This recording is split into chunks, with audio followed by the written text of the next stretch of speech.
The Missouri River ran cold that September morning in 1884, cutting through Montana territory like a silver knife through ancient stone.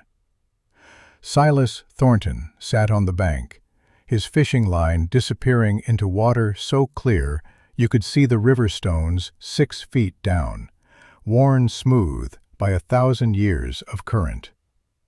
He was 71 years old. His hands shook when he held the rod. His spine curved like a question mark after 5 decades of hard living. But his eyes, pale blue, faded like old denim washed too many times. Those eyes were steady. Those eyes had seen things that made other men look away. 6 years. 6 years since he'd walked away from the last town, the last badge, the last time he'd needed the twin Colt .45 peacemakers that now gathered dust in his cabin. 6 years of peace. 6 years of mornings like this, where the only sound was the river and the wind through the pines, and the occasional trout breaking the surface to snatch a mayfly from the air. 6 years of trying to forget the 96 men he'd killed. The sound of hooves on the trail behind him broke the spell. Silas didn't turn, didn't need to. He knew the rhythm of that horse, the particular way its rider sat the saddle. Sheriff Josiah Webb riding up from Helena with news that probably wasn't good. Good news didn't require a 35-mile ride at dawn. Webb dismounted. His boots crunched on the gravel. He stood there for a long moment, and Silas could feel the weight of whatever words the man was carrying. "Silas," Webb said finally. His voice was rough from the cold morning air. "Got a telegram for you. Came through Helena 3 days ago. Took me some time to find you." Silas reeled in his line slowly, methodically. The hook came up empty. He'd been sitting here 2 hours and hadn't caught a damn thing, but that wasn't the point. Fishing wasn't about the fish. It was about the stillness, the quiet, the absence of voices, screaming or begging or cursing. The absence of gun smoke and blood, and the particular sound a man makes when a .45 slug punches through his chest cavity. "Telegram from who?" Silas asked, though something in his gut already knew the answer would change everything. "Nathaniel Crane." The name hit Silas like a fist. He hadn't heard it in 17 years, not since that night in Socorro, New Mexico territory, when Nathaniel had pulled him off a saloon floor, 3 bullets in him, and somehow kept him breathing long enough for the wounds to close. Nathaniel Crane, doctor, Good Samaritan, man who'd asked no questions and expected no thanks. "Nathaniel," Silas said quietly. "Haven't thought about that name in a long time." Webb shifted his weight. The leather of his gun belt creaked. "He's dead, Silas. Died 3 weeks ago. But he sent this before he passed." Webb held out a folded telegram. Yellow paper, already showing wear from traveling. Silas set down his fishing rod. His hands shook worse as he reached for it. They always shook more when something mattered. He unfolded the paper. The words were brief. Nathaniel had never been one for wasting time. "Victor Langford coming. Need you. Abigail doesn't know. N." Silas read it twice, 3 times, each word settling into his mind like sediment in still water. "Abigail?" he asked. "His wife. Widow now. She runs a saloon in Redemption Creek about 40 miles west of Helena, near the Continental Divide. Place called the Copper Bell. Built it with Nathaniel back in '81 for about $180. Worth maybe $7,000–8,000 now." Silas folded the telegram carefully. His hands were steadier now. Funny how that worked. When it was just him and the river and the quiet, His hands shook like leaves in a storm. But the moment violence came calling, the moment death knocked on the door, something in his body remembered. Something his mind had spent 6 years trying to forget. "How'd he die?" Silas asked, though he already suspected the answer. Webb's jaw tightened. "Official report says heart failure. Doc Henderson signed off on it. But Nathaniel Crane was 42 years old, Silas, healthy as a horse. Built that saloon with his own hands. And 3 days before he died, he sent that telegram. Men with healthy hearts don't usually see their own deaths coming 3 days out." Poison, then, or something close to it. The kind of death that gave a man just enough time to know he was dying, to settle his affairs, to call in old debts and old friendships. Silas looked out at the river. A hawk circled overhead, riding the thermals, hunting for breakfast. The trout had stopped rising. The morning had that particular quality of stillness that came just before everything changed. "You know what he's asking," Webb said. It wasn't a question. "I do." "You've been retired 6 years. Earned that retirement, Silas. Nobody would blame you for staying right here, for letting this pass you by." Silas stood. His knees cracked. His back protested. Every year showed in every movement. But he stood, and once he was standing, he was still 6 feet tall, still carried himself like the cavalry scout he'd been 40 years ago, before the war, before the killing, before the nightmares. "A dead man's last request," Silas said. "I can't refuse that. Won't refuse that." Webb nodded. He'd known the answer before he'd ridden out here. That's why he'd come in person, instead of just sending the telegram on through regular channels. Because Josiah Webb had been a deputy under Silas back in 1875, in a town neither of them liked to talk about, on a day when 12 outlaws had learned the hard way that silent Silas Thornton gave every man one chance to surrender.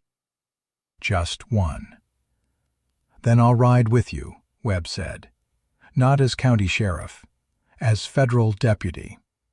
I still carry a U.S. Marshal commission from my days riding with you. Never turned it in. Figure it's still valid, if I need it to be." Silas looked at the younger man, younger being relative. Webb was 56, with more gray than brown left in his beard. "Federal authority in a territorial dispute. Langford won't like that." "Langford can go to hell. You taught me that some laws matter more than jurisdictions." "This might not end peaceful, Josiah. With you, it never does. But it always ends right." They broke camp in silence. Silas rolled his bedding, packed his saddlebags, made sure the cabin was secure. He stood in the doorway for a long moment, looking at the small space that had been home for 6 years. A cot, a stove, a table, a chair. The twin Colts hanging on the wall, bone grips gleaming even in the dim light, the initials S.Et carved into each one. He took the guns down.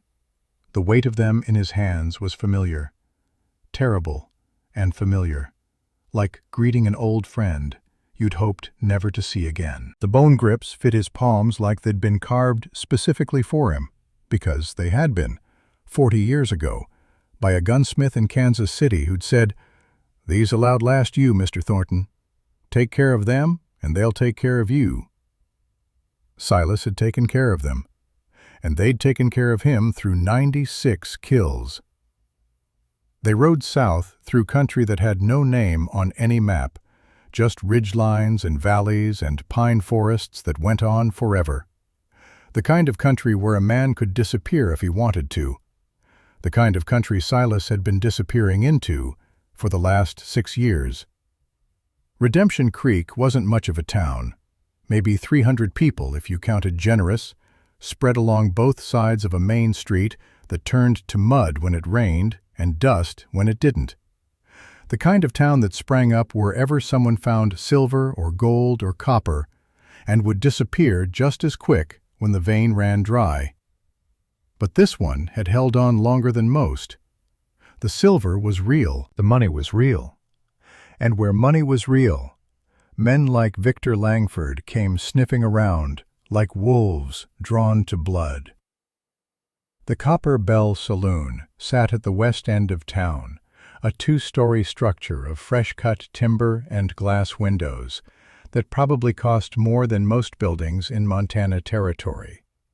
Someone had built this place with pride, with the intention of it lasting, with love. Silas and Webb tied their horses at the rail. It was mid-afternoon, and the saloon was quiet. A few early drinkers at the bar, nursing whiskey that probably came all the way from Kentucky at $1 a bottle. A card game in the corner, low stakes, men killing time before the real gambling started after dark. Behind the bar stood a woman in her late 30s, dark hair pulled back tight, wearing a black dress that wasn't morning clothes, but might as well have been.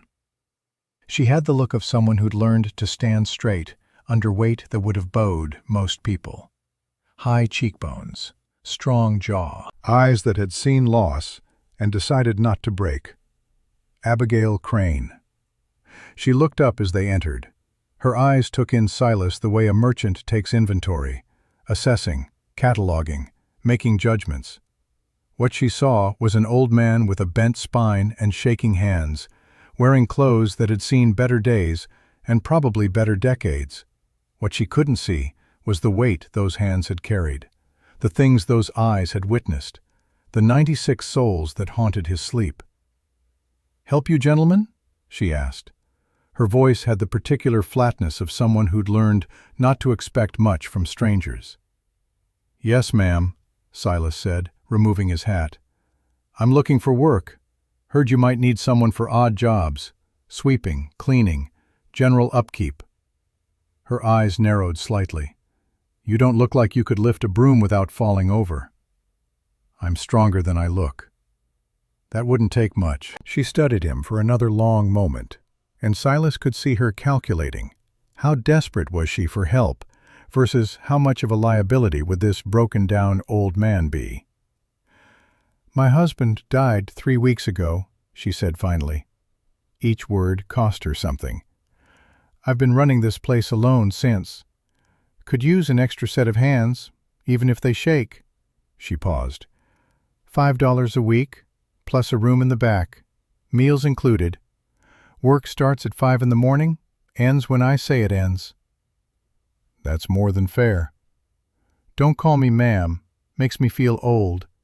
Name's Abigail." "Silas Thornton." Something flickered in her eyes when he said his name, a moment of recognition, or maybe just curiosity about whether she'd heard it before. Then it was gone, buried under the weight of running a business alone, of being a widow at 39, of surviving in a town where women without men were considered easy targets. "The room's through that door," she said, pointing.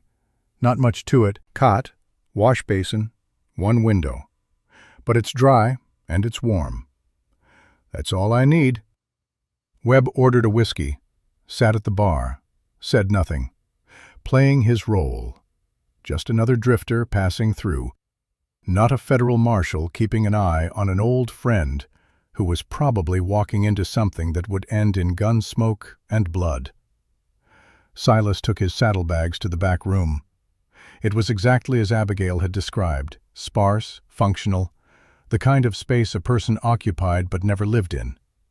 He set his bags down, hung the twin Colts on a nail by the bed, covered them with his coat, out of sight. The bone grips caught the light for just a moment before the coat covered them. 40 years of history, 96 dead men, all hidden under worn canvas, out of mind, or so he hoped. The next 3 weeks passed in a rhythm that Silas found almost meditative. Up at 5, before the sun, before Abigail, before anyone, he'd sweep the main room empty the spittoons, wipe down the bar, make sure everything was ready for when the first customers arrived at noon. Abigail would come down around 7, find everything done, find coffee already made the way Nathaniel used to make it. She'd told him that once, in a moment of softness, her eyes going distant, and she'd nod her thanks without saying it out loud.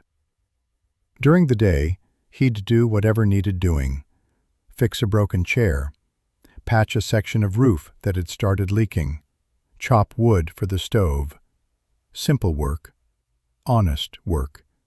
The kind of work that didn't require him to think about how many men he'd killed or how many faces he still saw in his sleep.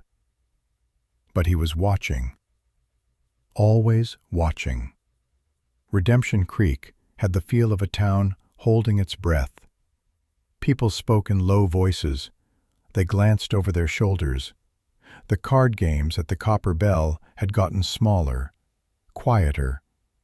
Men drank faster, left earlier. Something had this town spooked, and Silas had spent 40 years reading fear in people's faces.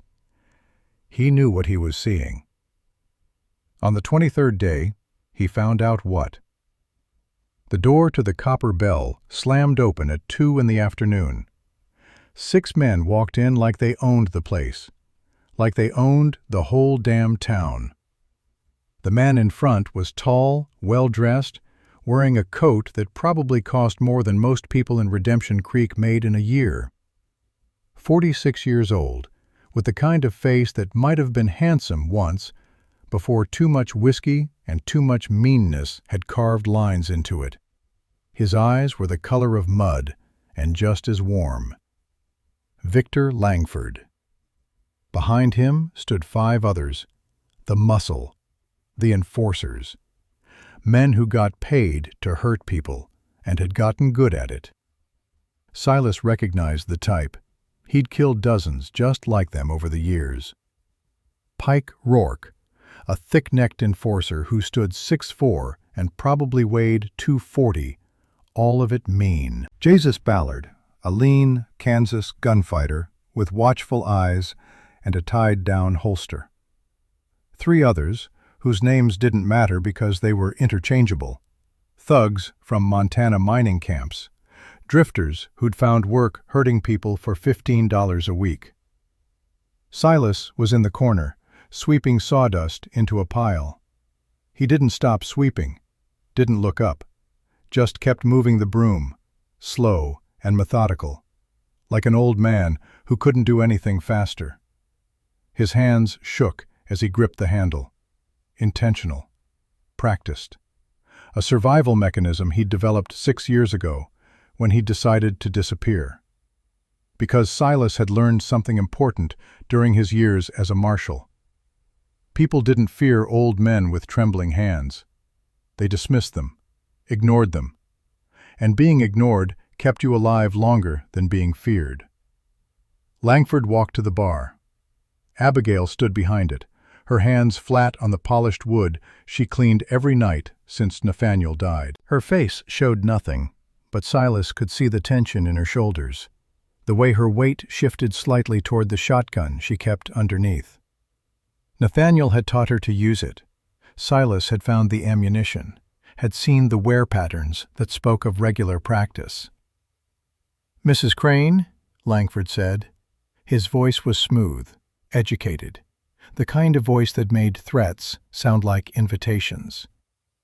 "We need to have another conversation about your property." "We already had that conversation," Abigail said. "My answer hasn't changed."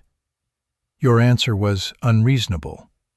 "My answer was no." Langford sighed, like a parent disappointed in a stubborn child. "This saloon sits on very valuable land, Mrs. Crane. There's a silver vein running underneath it, a substantial vein. Geological survey shows 40% pure argentite. At current market prices, $1.29 an ounce, we're talking about $180,000, maybe more."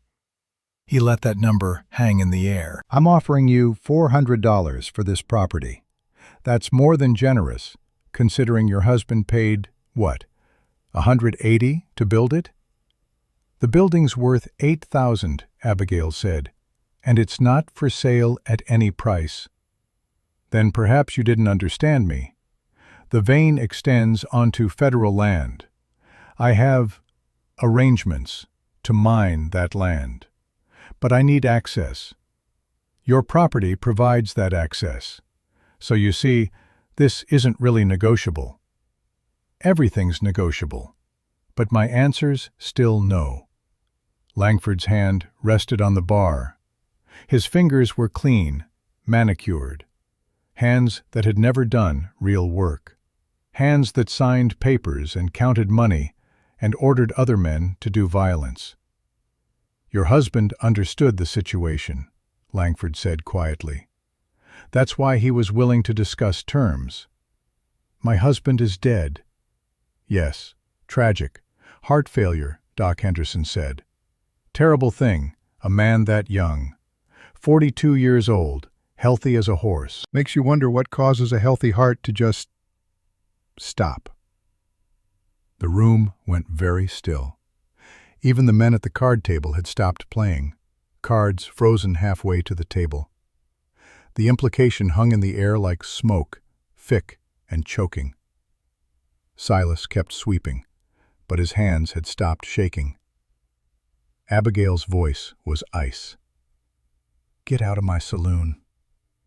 Langford smiled. It didn't reach his eyes. I'll give you 1 week to reconsider. After that, the offer drops to $300. Week after that, $200. Eventually, Mrs. Crane, the offer will be $0, and you'll lose this place anyway. Better to take something than nothing. He turned to leave. His men followed. At the door, he paused, looking at Silas in the corner. Nice broom work, old-timer, Langford said. Make sure you sweep real good. Wouldn't want Mrs. Crane's establishment to look shabby when it changes ownership. They left. The door swung shut. The room exhaled. Silas set the broom down carefully, slowly. His hands were steady, completely steady, rock solid steady, the way they'd been 96 times before when steadiness meant the difference between living and dying. Abigail was gripping the edge of the bar so hard her knuckles had gone white. That son of a bitch killed my husband, she said quietly. I know he did, and there's not a damn thing I can do about it. Maybe there is, Silas said. His voice was different now, colder, flatter, the voice of a man who'd spent 40 years dealing with men like Victor Langford. She looked at him, really looked at him, for the first time since he'd arrived, seeing past the bent spine and the shaking hands and the old man exterior. You're not really here for work, are you? She asked. No, ma'am, I'm not. That night, after the saloon closed, after the last drunk had been escorted out and the doors locked and the lamps turned down, Silas sat across from Abigail at one of the card tables. Webb joined them, his federal marshal badge finally visible now that pretense didn't matter. Your husband sent me a telegram 3 days before he died, Silas said, warning me about Langford, asking me to come, asking me to protect you. Abigail's face showed no emotion, but her hands were shaking now, the natural kind, the kind that came from fear and exhaustion and the weight of running a business alone while grieving a murdered husband. Why would Nathaniel do that? He didn't know you. We've never met. We met once, 17 years ago, in Socorro, New Mexico territory. I was working as a deputy marshal, tracking a gang of cattle thieves. They ambushed me outside town, left me with 3 bullets in me and not much time. Your husband found me, patched me up, kept me breathing when I had no business still breathing. Nathaniel never mentioned that. I asked him not to. Men in my profession, having people know we owe debts, it can complicate things. make you a target. I told him if he ever needed anything, send word. He sent word. What profession was that? Silas was quiet for a long moment. In the lamplight, the lines on his face looked deeper, carved by decades of sun and wind and choices that couldn't be unmade. I was Union cavalry during the war, he said finally. Rode with the 5th, saw action at Shiloh, Antietam, Gettysburg. After the war, I became a deputy U.S. Marshal. Did that for 12 years, from 1866 to 1878. Brought in 134 outlaws. 96 of them died. 38 surrendered. Abigail did the math in her head. Her eyes widened slightly. Those are hard numbers. They're honest numbers. Every man I brought in, I gave him a choice. Drop the gun and come peaceful, or die where he stood. Some chose poorly. And now? Now I've been retired 6 years, living alone up near the Missouri headwaters, fishing, trying to forget. Trying to forget what? Silas looked down at his hands. They were shaking again, or rather, he was allowing them to shake again. The muscle memory suppression he'd trained into himself, relaxing now that the immediate threat had passed. The faces, he said quietly. All 96 faces. The ones who drew on me. The ones who didn't. The young ones. The old ones. The ones who probably deserved it, and the ones who probably didn't. He paused, and something in his voice changed. Became even quieter, more pained. During the war, I did things I'm not proud of. I was at Wilson's Creek in Missouri, 1863. We were pursuing Confederate raiders who'd been burning Union supply lines. Caught up with them in an ambush. I killed 12 men that day. One of them... He stopped, swallowed. One of them was 16 years old, dressed in a Confederate uniform, carrying a rifle, firing at us. I returned fire. Didn't know his age until afterward, when we counted the dead. Didn't know his name was Robert Langford. Abigail's eyes widened. Langford. Victor Langford's brother. Victor was a captain in the 3rd Missouri Confederate. After the war, I found out. He was dishonorably discharged in 1865 for desertion, drifted west, got into mining and real estate. We've never met face to face, but he knows my name. Knows I'm the one who killed his brother. Silas met her eyes. That's why Nathaniel called me. He knew Langford would recognize my name if it ever came up. Knew having me here might buy you time, protection. Or it might make things worse. Probably. But I owed your husband a life. He saved mine once. Least I can do is try to save yours. Webb spoke up, his voice measured and professional. Langford's connected, Silas. Owns Judge Morrison in Helena. Probably the coroner, too. Doc Henderson signed Nathaniel's death certificate without a proper autopsy. Legal channels won't touch him. Then what do we do? Abigail asked. We gather evidence, Silas said. We prove he killed your husband. We prove the silver claim is fraudulent or illegal. We build a case so strong even a corrupt judge can't ignore it. And if that doesn't work? Silas met her eyes.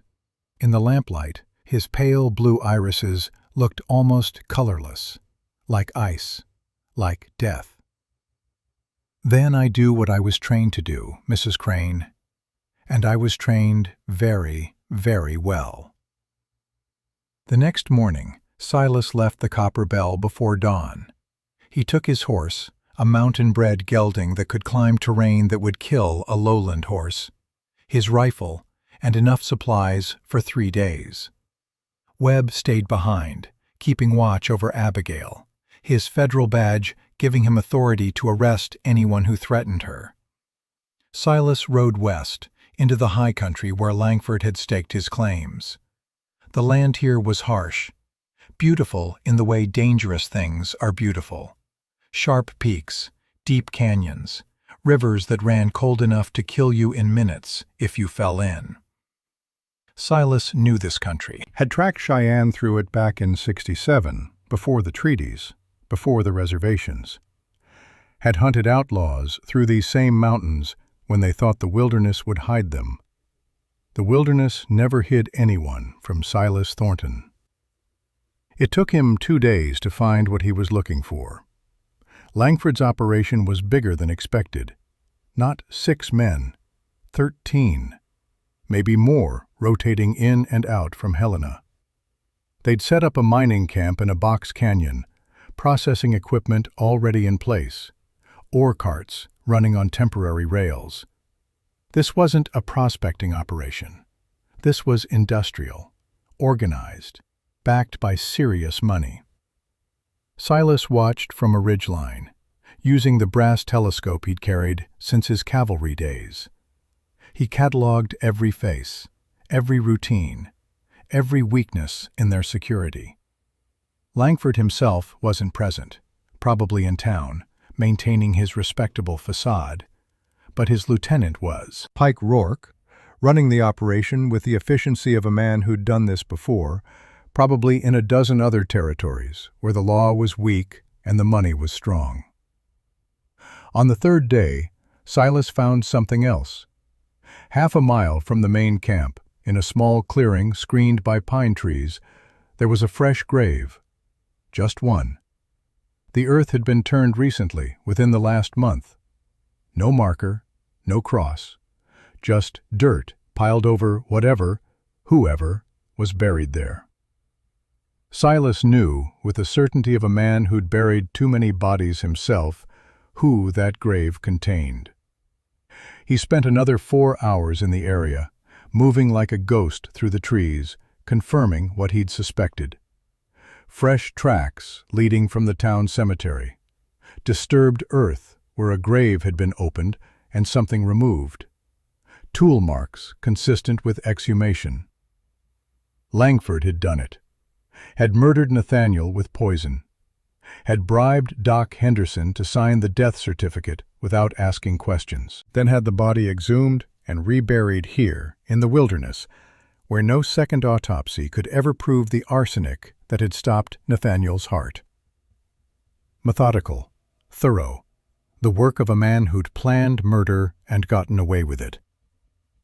Silas rode back to Redemption Creek through the night, pushing his horse harder than he should have, anger and grief mixing into something cold and patient.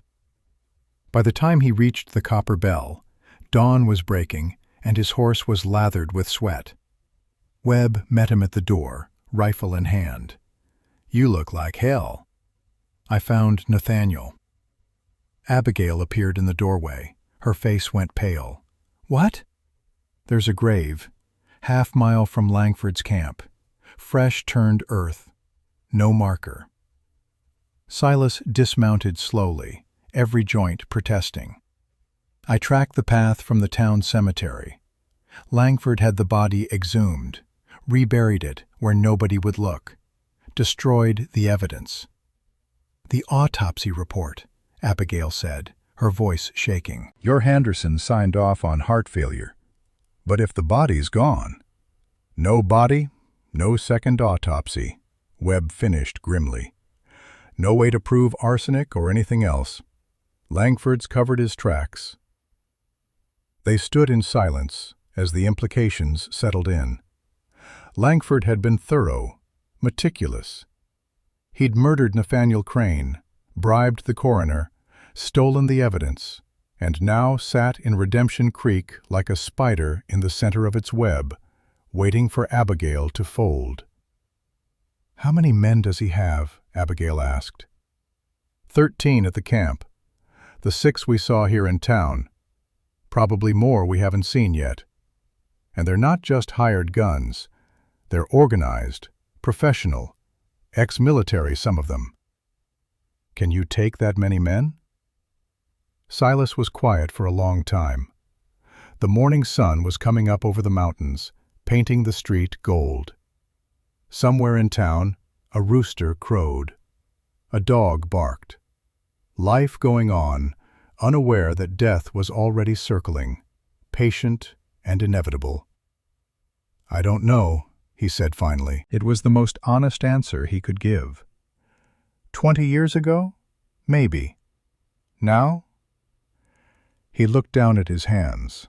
They were shaking again, the practiced shake, the one he'd trained into them, but underneath it, real exhaustion, real age. "I'm 71 years old, Mrs. Crane. I'm not what I was." "Then we run," Abigail said. "We pack up. We leave tonight. Let Langford have the damn saloon." "He won't let you leave.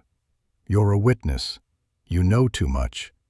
And even if he did let you go, what about the next person? What about the next town where Victor Langford decides he wants something and the law won't stop him?"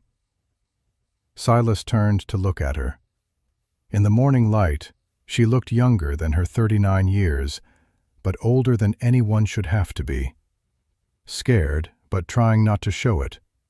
Strong in the way people are strong when they've had no other choice. "Your husband called me here for a reason," Silas said. "Not just to protect you. To stop Langford. To prove that there are still lines that can't be crossed without consequences. That there are still men willing to stand when everyone else bows. Even if it kills you?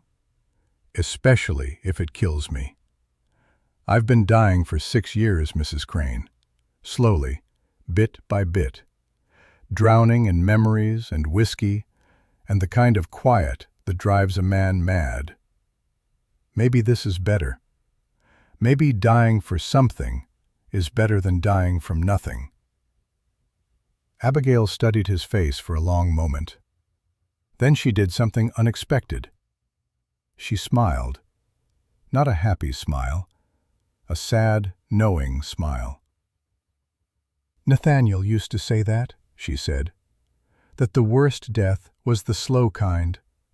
The kind where you wake up one day and realize you stopped living years ago." He'd been talking like that for months before he died. Like he knew what was coming. He probably did. Men like Langford telegraph their intentions.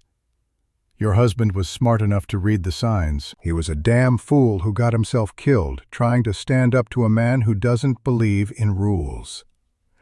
She paused, and her voice hardened. "But he was my fool. And if you're willing to stand where he stood, then I'm willing to stand with you. This might not end well. Nothing worth doing ever does." Webb cleared his throat. "Hate to interrupt this moment of mutual martyrdom, but we need a plan. 13 men at the camp, 6 in town, probably more we haven't seen. Langford's smart, connected, and ruthless. We can't just walk up and shoot him. Even in Montana territory, that's still called murder."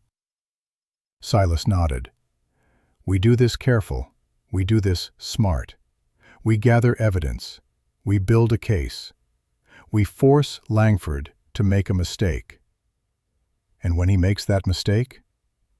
Silas touched the grips of his Colts through his coat. The bone was smooth under his fingers, worn by decades of use. "Then I remind him that some men should have stayed dead after the war. And some debts get paid in blood." The sun was fully up now. Redemption Creek was waking. Doors opening. People emerging.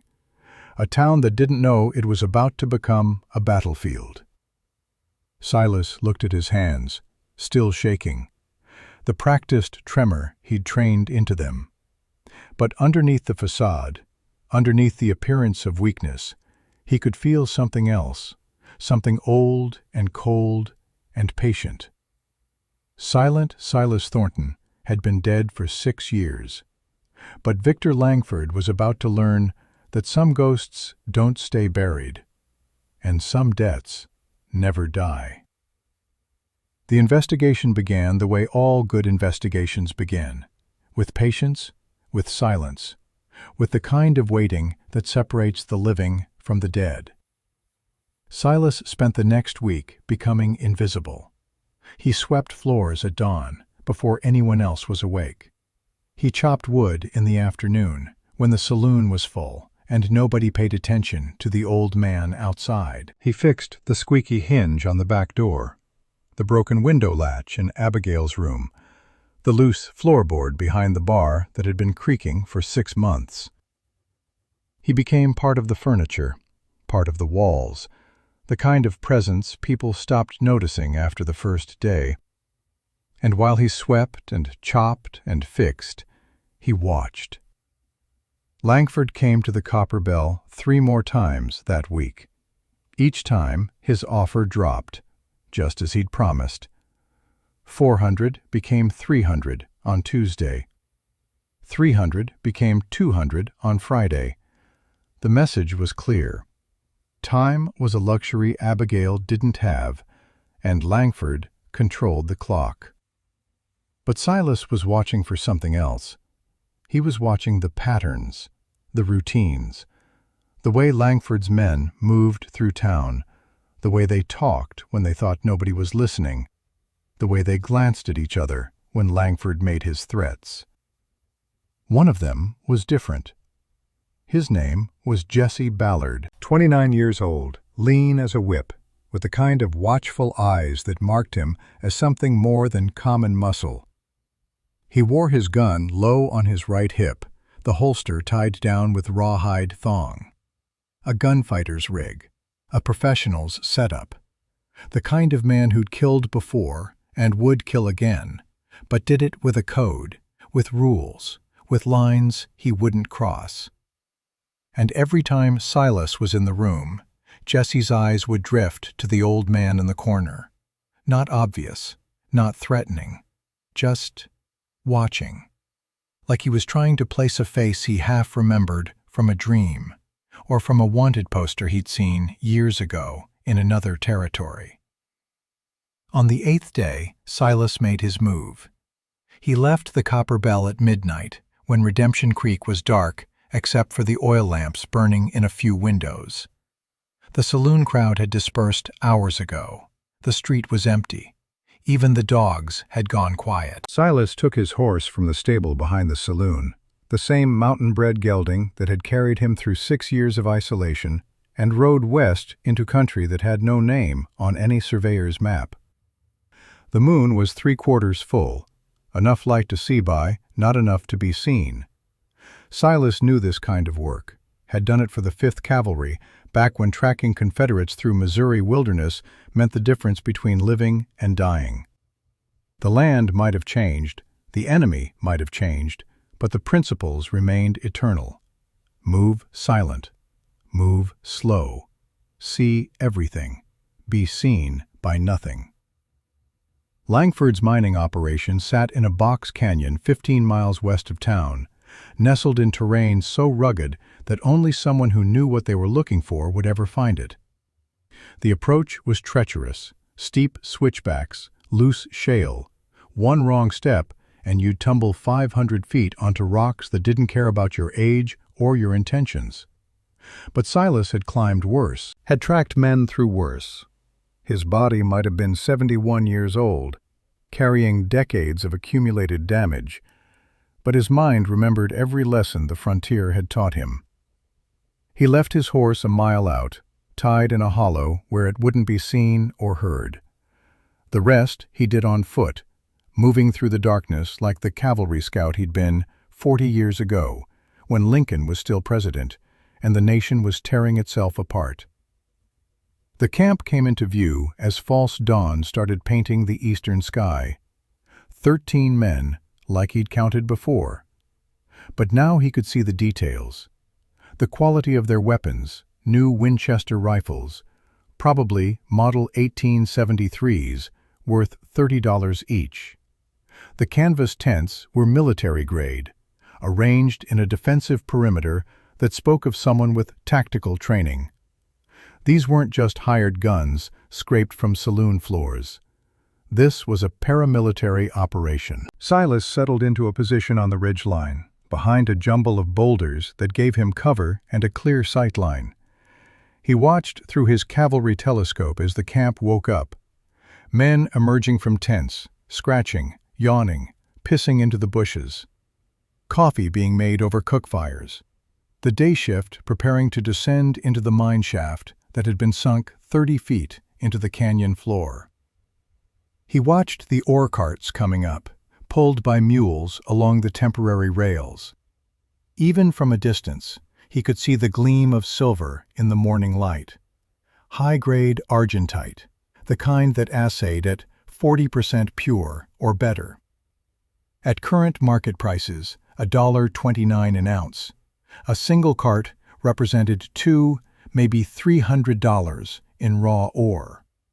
They were pulling up 6 carts a day, 6 days a week, 50 weeks a year. Silas did the math in his head. This wasn't just a claim. This was a fortune. The kind of fortune that made men kill without hesitation, bribe judges without guilt, destroy lives without losing a single night of sleep. The kind of fortune that explained why Langford had poisoned Nathaniel rather than just wait him out or negotiate honestly. Greed. Simple, ancient, timeless greed. Silas watched until noon, when the sun was high enough to make staying hidden difficult. He catalogued faces, counted weapons, noted shift changes. He found the powder magazine where they stored dynamite for blasting. 15 crates, enough to level half of Redemption Creek if someone wanted to make a statement. Found the commissary tent where they kept food supplies. Found the weak points in their perimeter. The north approach where the canyon wall created a blind spot. The drainage gully where a man could get within 50 yards without being seen if he was patient and quiet. And he found something else. At the far edge of camp, screened by a stand of pine trees that had somehow survived in this harsh altitude, there was a small clearing. The earth had been disturbed recently, turned, shaped into a rectangular mound approximately 6 feet long, 3 feet wide, 2 feet high. A grave. Silas felt something cold settle into his chest. He'd seen enough graves in his life to recognize one from half a mile away. This was fresh, no more than a month old, consistent with Nathaniel's death 3 weeks ago, plus the time it would take to plan and execute an exhumation. No marker, no cross. Just raw earth and the kind of silence that comes from trying to hide something that should have been sacred. He knew, with the absolute certainty of a man who'd buried too many bodies himself, who'd stood over too many graves and wondered if he'd be joining them soon, who that grave contained. Nathaniel Crane. The evidence Silas had been looking for. The proof that Langford had not only murdered Nathaniel, but had gone to extraordinary lengths to cover it up. Exhumation, reburial in the wilderness, all to prevent a second autopsy from revealing the arsenic that had stopped a healthy man's heart at 42. Silas lowered the telescope. His hands were shaking. Not from age, not from the practiced tremor he'd trained into them. From rage. Pure, cold, patient rage. He'd killed 96 men in his career as a lawman. 96 outlaws, raiders, murderers, thieves who'd made the mistake of drawing on silent Silas Thornton when he'd given them the chance to surrender. He'd given each of them a choice. One chance. Drop the gun and live, or keep it and die. But this was different. This wasn't a gunfight in a dusty street, both men knowing the rules, both accepting the outcome. This was murder. Premeditated, calculated. The kind of evil that didn't deserve a chance. The kind of evil that made Silas question whether his 40 years of showing mercy, of giving men choices, had been wasted on a world that only understood violence. He was about to move, about to make his way back down the mountain to report what he'd found, when he heard the voice behind him. "Nice view from up here." Silas went very still, didn't turn, didn't reach for his gun, just calculated distances, angles, options. His mind was already working through scenarios. How far away was the speaker? What kind of weapon did they have? Could he draw and fire before they could react? 40 years of survival instincts kicking in like muscle memory. The voice continued, and Silas recognized it now. Young, male, careful. "Spotted you about an hour ago. Watched you watching them. Takes skill to stay that still for that long. Most men would have shifted position, made noise, given themselves away. You didn't." "Most men haven't spent 40 years learning patience," Silas said quietly, still not turning. True enough. A figure moved into Silas's peripheral vision, approaching from the right, where the morning sun made it hard to see details. Jesse Ballard. He was holding a rifle, a Winchester, probably .4440, but it was pointed at the ground, non-threatening. His other hand rested on the grip of his holstered Colt, but he hadn't drawn it. "You going to shoot me?" Silas asked, his voice conversational, like they were discussing the weather. "Thinking about it. Langford pays good money to keep people from snooping around his operation. $100 bonus for anyone who stops a spy." Jesse paused, and Silas could hear the conflict in that pause. "But something's been bothering me since the first time I saw you in the Copper Bell." "What's that?" "Those Colts you carry. I saw them that first day, when you were hanging your coat in the back room. Door was open. Bone grips, initials carved into them. S.T. Silas said nothing, waited. Jesse moved closer, close enough now that Silas could see his face clearly. Young, hard, the kind of face that had seen violence and learned to live with it, that had made choices and accepted consequences, that carried its own weight of regret. But there was something else there, too. Recognition struggling to surface after 15 years of being buried. "Tucson," Jesse said slowly, like he was pulling the memory up from deep water. "Arizona Territory, 1869. You killed my father." Silas finally turned to face him, looked into eyes that were 29 years old, but had the weariness of someone much older. Black Jack Ballard. That was him. He drew first. I gave him a chance to surrender. He chose poorly. "I know, I was there. 14 years old, hiding behind a water trough across the street, watching you put 3 bullets in him faster than I could blink." Jesse's jaw tightened, and his hand moved slightly toward his gun, then stopped. "You were the fastest thing I'd ever seen. Still are, probably. And when it was over, when my father was bleeding out in the street, you looked right at me. Right at me. You saw me hiding there, terrified, crying, and you know what you did." Silas remembered. God help him, he remembered. A boy with his father's eyes, watching the only family he had die in the dirt. Silas could have arrested him. Son of an outlaw was considered complicit in those days. Could have turned him over to the law, let him hang or rot in prison. Nobody would have questioned it. Instead, Silas had done something else. "I gave you $25, Silas said quietly. "Told you to go to school. Told you not to become your father. You spared me. Every lawman in Arizona wanted to string me up just for being Black Jack's son. Blood guilt, they called it. But you gave me money and told me to be better than him. Told me I had a choice." Jesse's voice cracked slightly. "I remembered that. For 15 years, I've remembered that." They stood in silence for a long moment.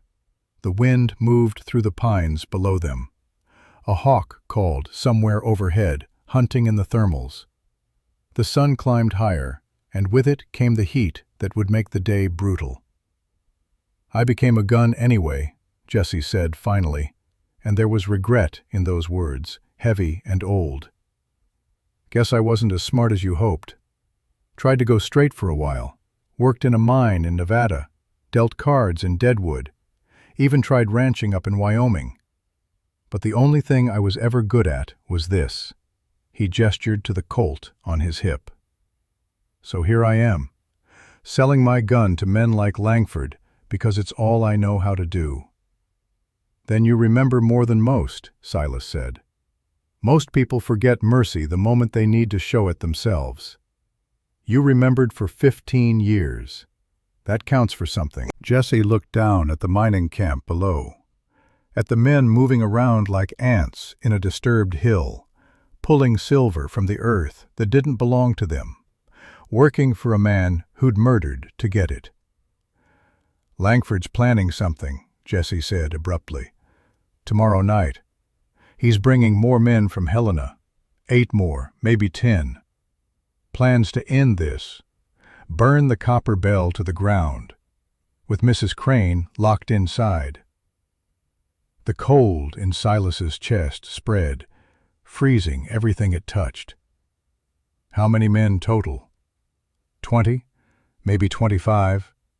He's done with playing nice, done with trying to buy her out. He wants her dead, and wants everyone in Redemption Creek to see what happens to people who say no to Victor Langford. Jesse met Silas's eyes. He's going to make an example. Public, brutal, the kind that keeps people afraid for years. "And you're telling me this because?" "Because you gave me a choice 15 years ago when nobody else would. My father was an outlaw, so I was an outlaw's son. No future, no options. Just waiting to die like he did, probably shot in the back in some nameless town by some lawman who wouldn't even remember my name." He paused. "You changed that. Gave me money, sure, but more than that, you gave me the chance to be something else, even if I didn't take it, even if I wasted it." "You still have that chance." "Maybe, but first, I'm giving you the same thing you gave me, a choice." Jesse's voice hardened.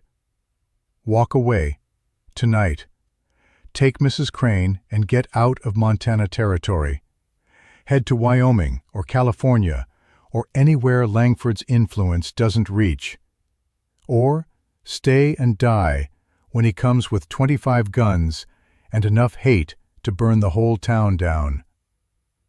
Silas looked at the younger man, saw the 14-year-old boy hiding behind a water trough, watching his father die. Saw the choices that led from that day to this one, the roads taken and not taken, the man Jesse had become versus the man he could have been. Saw the debt that honor demanded be repaid, even if it cost everything. "I can't walk away," Silas said simply. "Nathaniel Crane is buried in that clearing down there.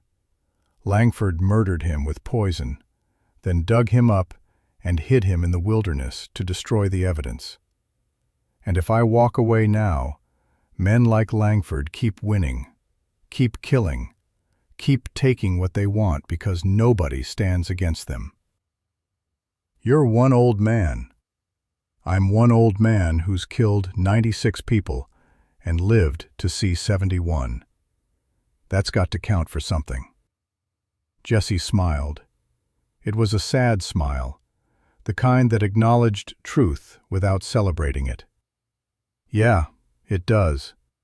He shouldered his rifle, making it clear he wasn't going to use it. "I'll be there tomorrow night, when Langford makes his move. I can't help you directly, he'd know, and I'd be dead before I could make a difference. But I won't fight against you either. I'll find a way to even the odds. That's all I can offer. That's more than most would. Jesse started to leave, then stopped. Turned back. His young face was serious in the morning light. Silas Thornton. Silent Sam. I heard stories about you when I was a kid. Thought they were exaggerated, the way all frontier legends get exaggerated. Thought nobody could really bring in 100+ men and live to tell about it.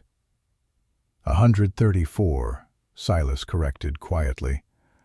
And the stories probably were exaggerated. Stories usually are. Maybe, but the part about you giving second chances, that part was true. I'm living proof. Jesse touched his hat brim in a gesture of respect. Good luck, Mr. Thornton. You're going to need it. Then he was gone, disappearing into the trees like smoke, leaving Silas alone on the ridge with the mining camp below and the grave of Nathaniel Crane hidden in the pines.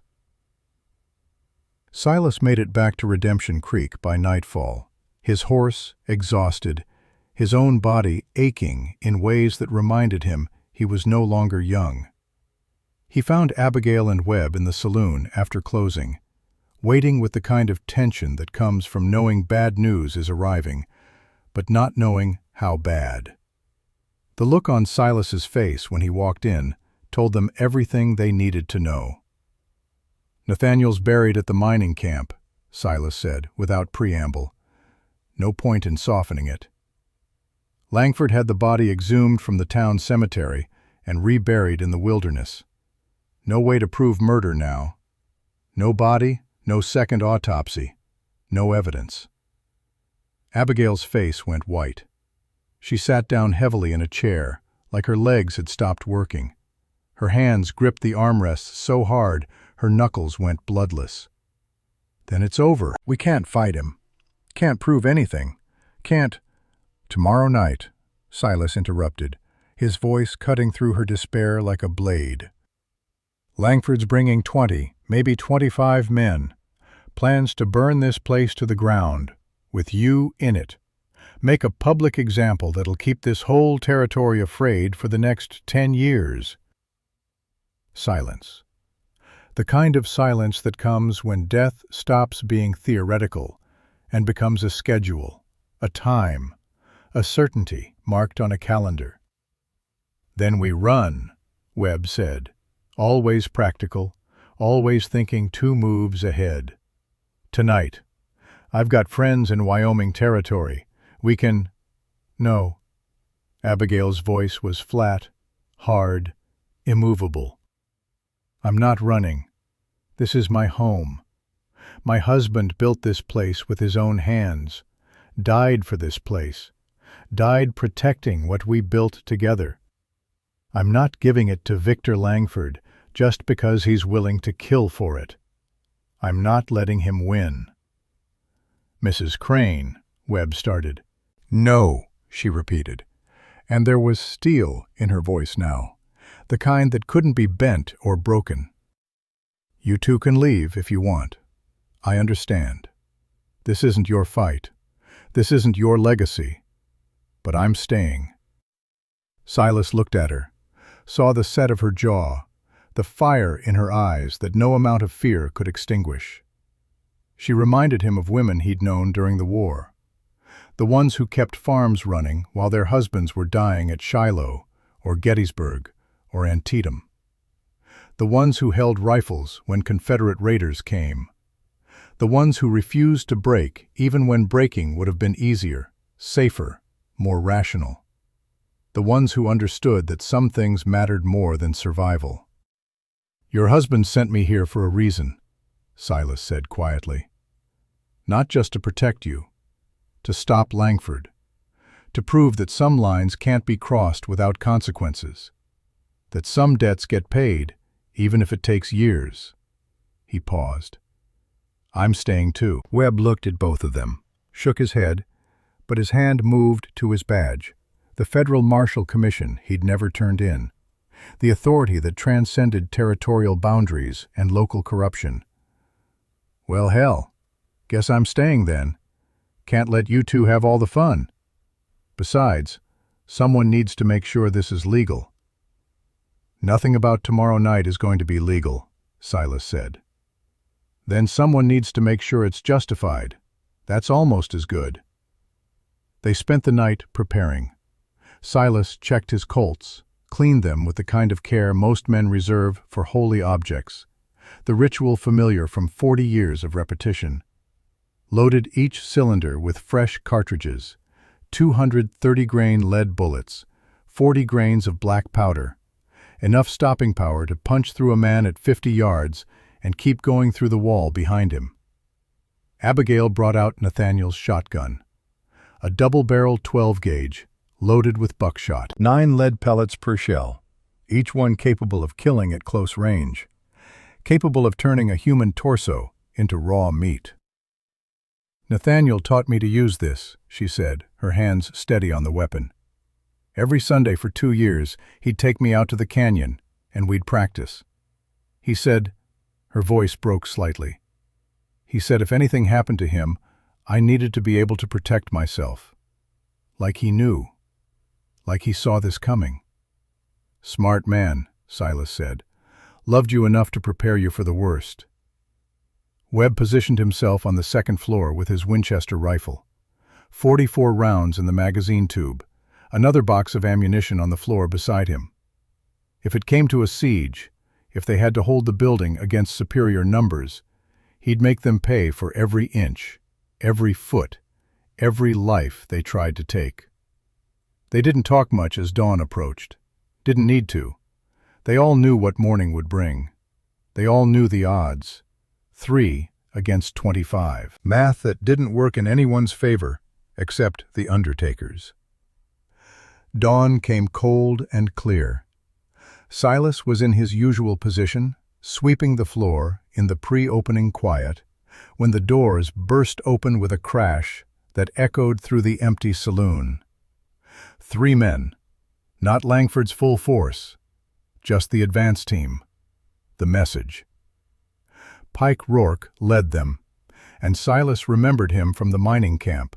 6'4", 240 pounds of muscle and meanness.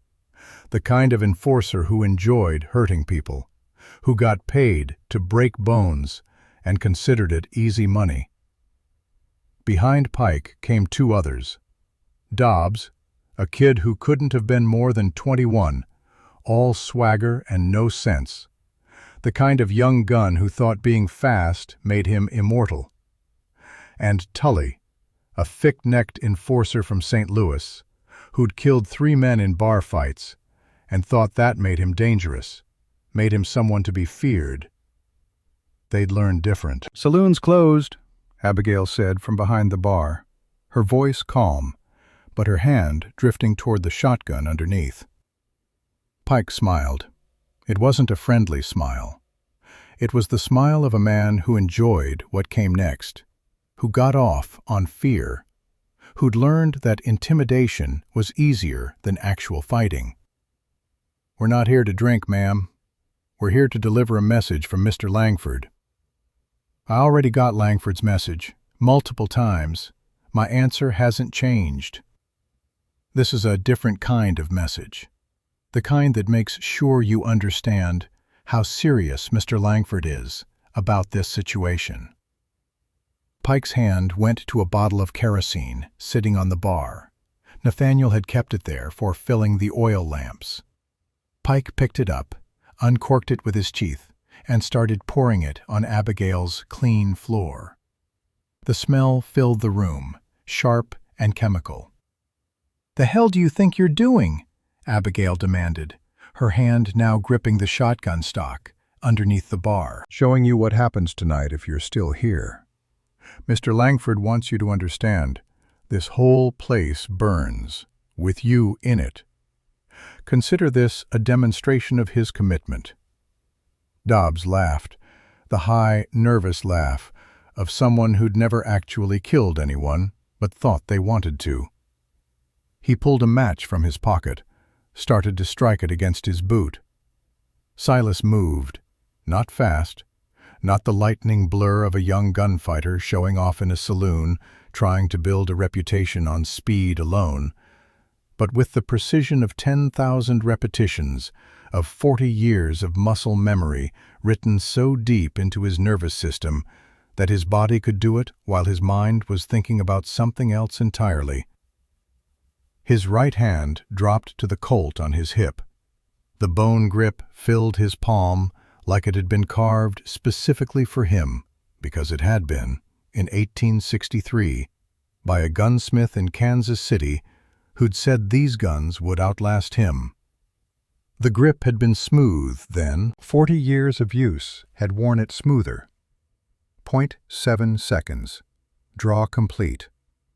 The Colt cleared leather with the whisper of steel on leather. Hammer cocked during the motion, Silas's thumb pulling it back with a metallic click that sounded like finality. Dobbs saw the movement. His eyes went wide. His hand dropped toward his own gun, the match forgotten, falling to the kerosene-soaked floor.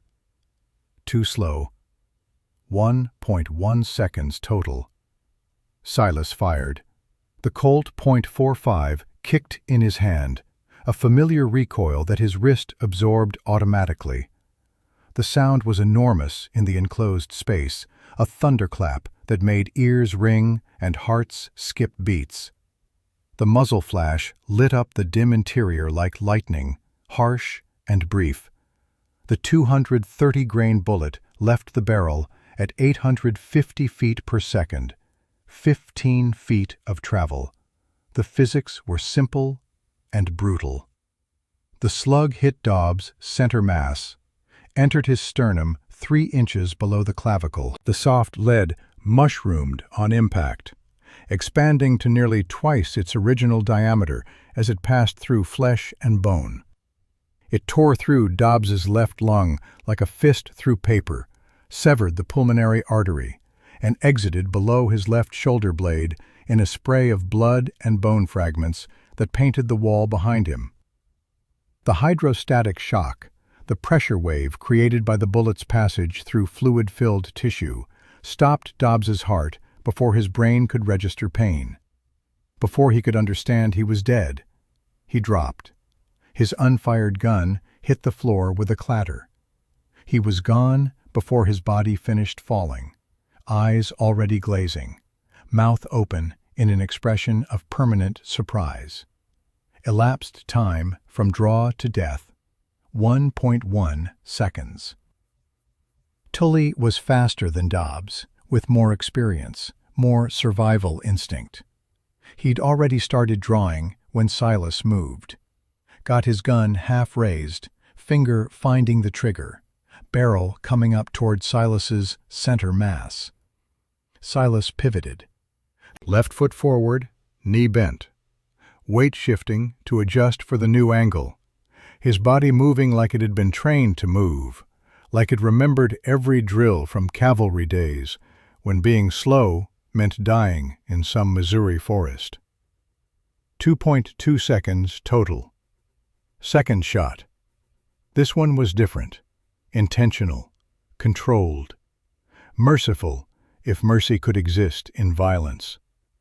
The bullet struck Tully's right shoulder, shattered the clavicle into fragments, tore through the trapezius muscle, severed nerves, destroyed the brachial plexus that controlled his arm. Tully's gun fell from suddenly nerveless fingers. He screamed, a sound of pure, shocked pain, and clutched at the wound with his left hand. Blood ran through his fingers, but not arterial spray, not the pulsing fountain that meant death in minutes. Non-lethal. Survivable, if he got to a doctor. Mercy. Even now, even in the middle of violence, Silas gave mercy when he could. Because that's what separated him from men like Langford. That's what let him sleep at night. Or try to. Pike froze. His hand was 6 inches from his gun. 6 inches from dying. He'd seen how fast Silas moved, had done the math, knew that if he completed the draw, he'd be dead before his gun cleared leather. Silas's Colt never wavered, pointed directly at Pike's face, hammer back, trigger half pulled. One more ounce of pressure, and Pike's head would cease to contain a functional brain. "Tell Langford," Silas said quietly. His voice was calm, conversational, like he was discussing the weather, not standing over two men he'd just shot, one dead and one bleeding. This is his one warning, his only warning. "Come after this woman again, and I won't aim for shoulders. I'll aim for hearts, and I don't miss." Pike looked at Dobbs's body, at Tully writhing on the floor, keening, at the old man whose hands had stopped shaking, who stood there with a smoking Colt and eyes like winter ice. "Who the hell are you?" Pike breathed, and there was fear in his voice now, replacing the swagger. "I'm the man whose friend Langford murdered. I'm the debt being called due. And I'm giving you the same chance I gave better men than you. Walk away, right now, or I'll kill all three of you where you stand. That's not a threat. That's mathematics." Pike's hands came up, slow, careful, palms out. "We're leaving. Jesus Christ. We're leaving." "Take him with you," Silas said, gesturing to Tully with the Colt's barrel. "Get him to a doctor. That shoulder needs setting or he'll lose the arm. Tell Doc Henderson I said to do it right, and I'll know if he doesn't." Pike half-carried, half-dragged Tully toward the door, leaving a trail of blood across Abigail's floor. He stopped at the threshold, looked back at Silas with something between respect and terror. "Langford's going to kill you for this. You know that, right? He's got 25 men. You're just one old man." "I've heard that before," Silas said. His voice was tired, old, but underneath the weariness was steel that 40 years hadn't dulled. 96 times, to be exact. I'm still here. They're not. Tell Langford to think about that before he comes calling." Pike left. The door swung shut. The match on the floor had gone out in the kerosene without catching. Small mercies. The silence that followed was deafening. Gun smoke hung in the air, drifting in shafts of morning sunlight that streamed through the windows. The smell of black powder mixed with blood and fear, and the particular scent of violent death, copper and cordite, and the release of bowels that came when bodies stopped working. Abigail came around the bar slowly. She looked at Dobbs's body, at the spreading pool of blood that was already soaking into the floorboards, ruining them. At Silas, who was holstering his Colt with movements that were pure muscle memory, his hands starting to shake again now that the immediate threat had passed. "You killed him," she said. Her voice was flat, shocked. "He was just a kid." "He was 21 years old with a gun in his hand and murder in his eyes," Silas replied, and there was no apology in his voice, just tired truth. "That's not a kid. That's a killer who hadn't lived long enough to regret it yet. He made his choice when he came through that door." Abigail stared at Silas's hands. They were shaking violently now, worse than ever, trembling like leaves in a gale. "I don't understand. When you shot them, your hands they were steady as stone. Now they're shaking worse than I've ever seen." Silas looked down at his hands, at the tremor he'd trained into them, the survival mechanism he'd developed. "Muscle memory suppression," he said quietly. "Learned it 20 years ago when I retired the first time. Trained my hands to shake when I wasn't actively using them. Made myself look weak, harmless, old. People don't fear old men with trembling hands. They dismiss us, ignore us. And being ignored kept me alive these past 6 years by keeping me invisible." He met her eyes. "But when I hold these," he touched the Colts, 40 years of training takes over. The shake disappears completely. The body remembers what the mind tried to forget. The steadiness isn't natural anymore. The shake is natural. The steadiness is what I have to force. You've been pretending to be weak this whole time? Not pretending.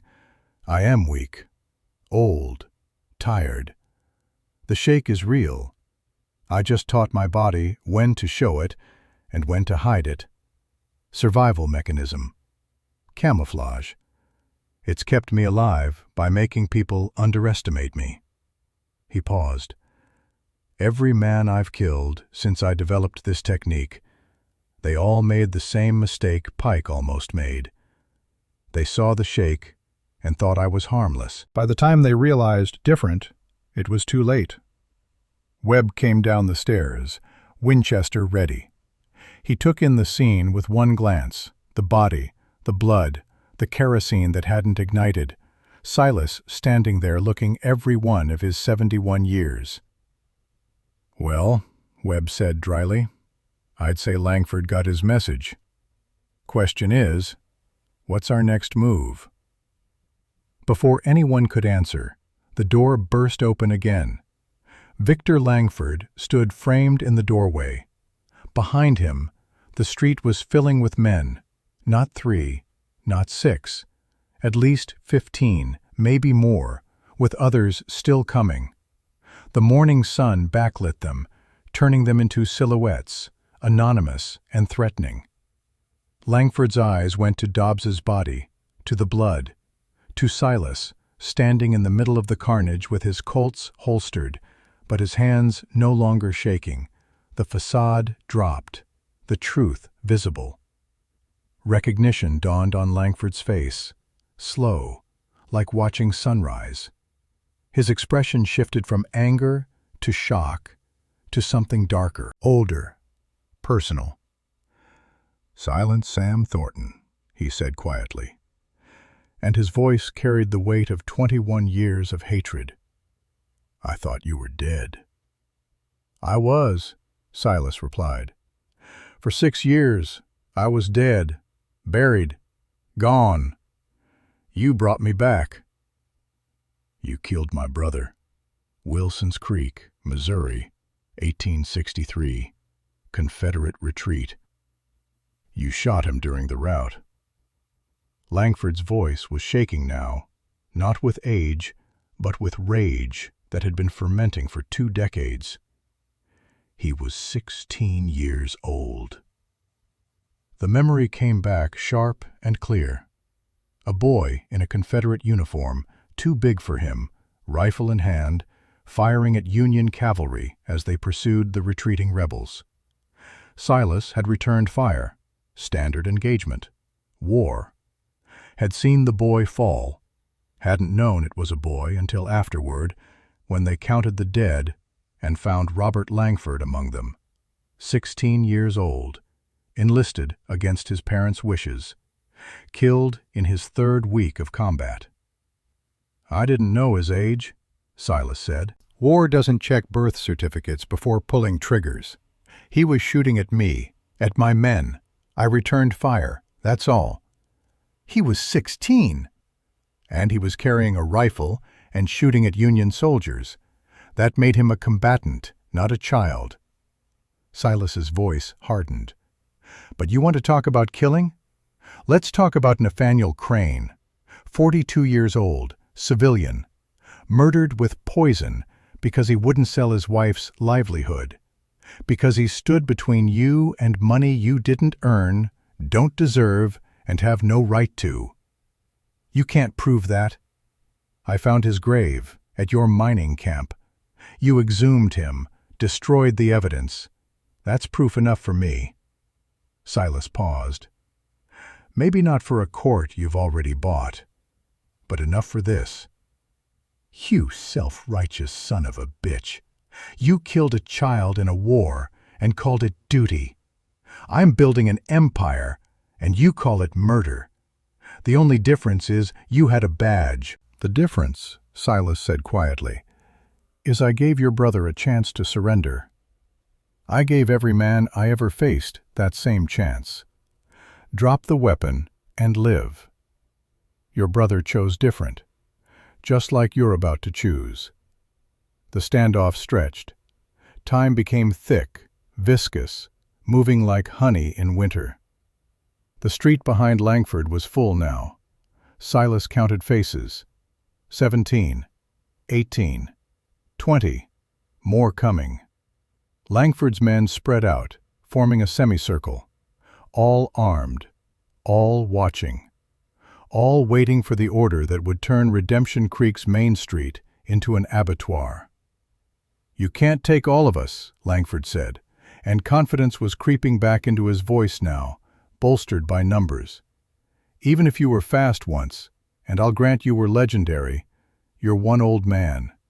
We're 20. The math doesn't work in your favor."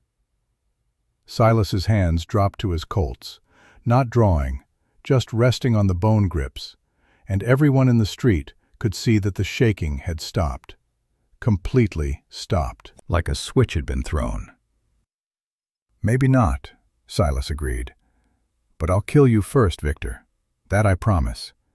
You'll be dead before you hit the floor. Before the echo of the gunshot fades.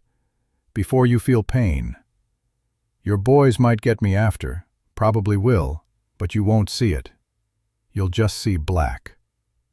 He paused. Let that sink in. Let Langford do the math, the personal calculation of whether pride was worth dying for. "So I'm asking you," Silas continued, his voice carrying in the morning stillness, "what's your pride worth? What's your anger about your brother worth? Is it worth dying today?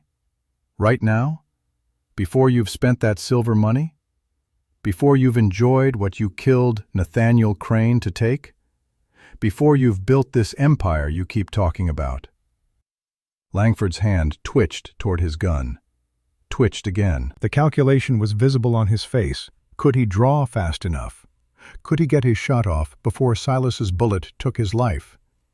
21 years of rage versus the survival instinct that kept men breathing. The answer was no. They both knew it. Everyone on the street knew it. "This isn't over," Langford finally said. His voice was tight, strangled, the voice of a man swallowing his pride and hating every second of it. "You hear me? This isn't over. Not by a long shot."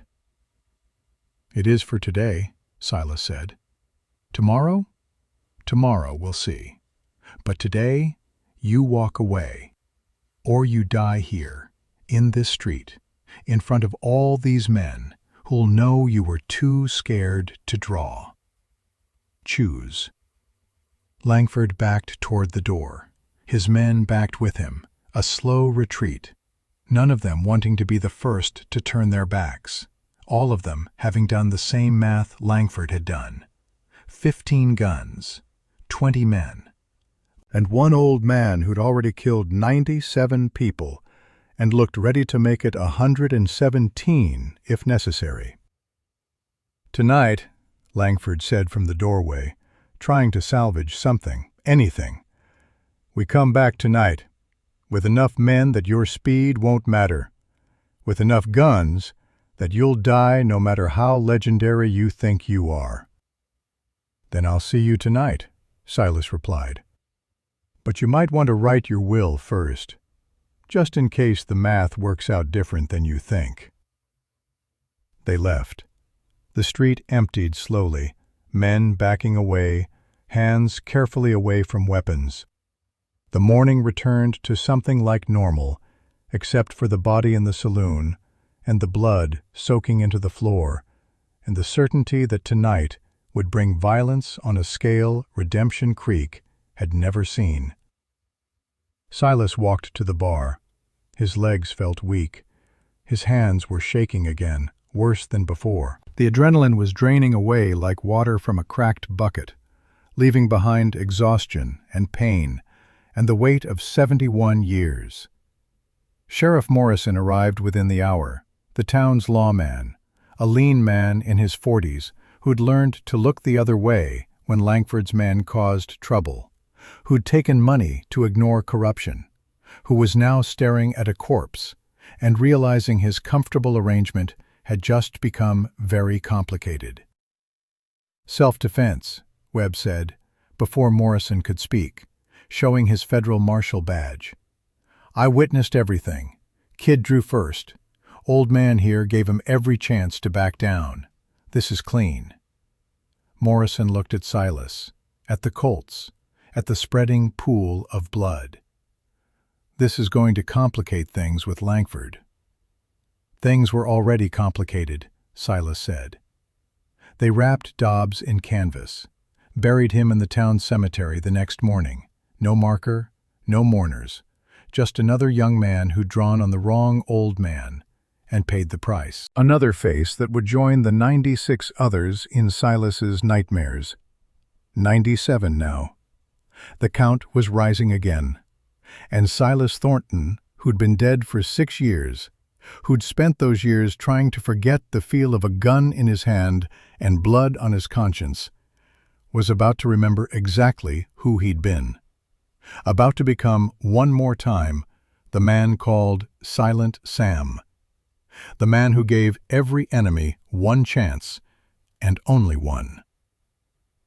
The afternoon sun was setting over Redemption Creek, painting the mountains gold and red and purple, when Silas stood at the window of the Copper Bell and watched the town empty.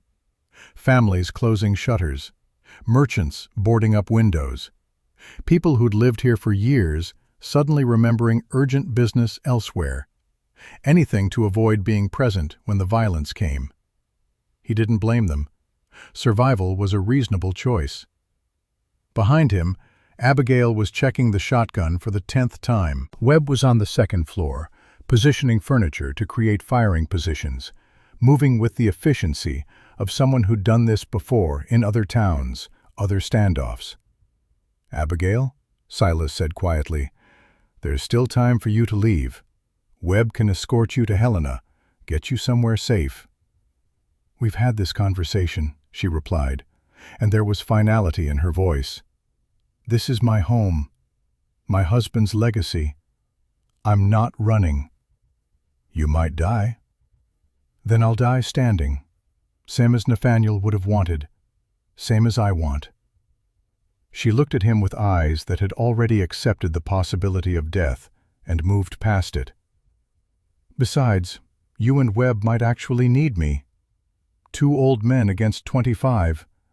The math works better with 3. Silas couldn't help but smile, despite everything. "Old man? I'm 71. Webb's only 56. He's practically a child."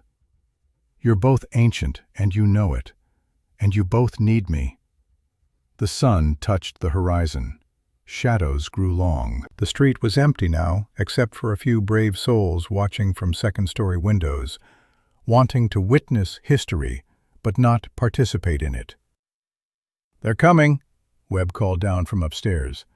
"I count at least 20, maybe more in the alleys." Silas checked his Colts one final time, spun the cylinders, 6 rounds in each, 12 total.